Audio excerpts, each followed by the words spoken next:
आज स्टॉल लावण्याचा दुसरा दिवस होता. सकाळी कोणी फिरकत सुद्धा नाही, त्यामुळे मी दुपारी 4 वाजता स्टॉल लावला. माझ्यासारखं बरेच जण लेट आले होते आणि काही तर आलेच नव्हते.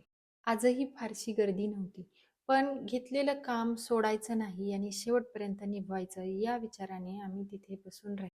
इथे स्टॉल लावल्यामुळे मला एक गोष्ट तर समजली, की आपल्याला बार्गेनिंग स्किल शिकण्याची खूप गरज आहे. मी आणि माझ्या नवऱ्याने कधीही कोणाबरोबर बार्गेनिंग केली नाही.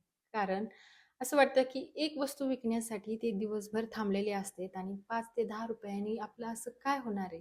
पण त्यांना थोडीशी मदत होणार आहे. पण माझ्याकडे 2 आज्या आल्या आणि अजून 2 लेडी आल्या.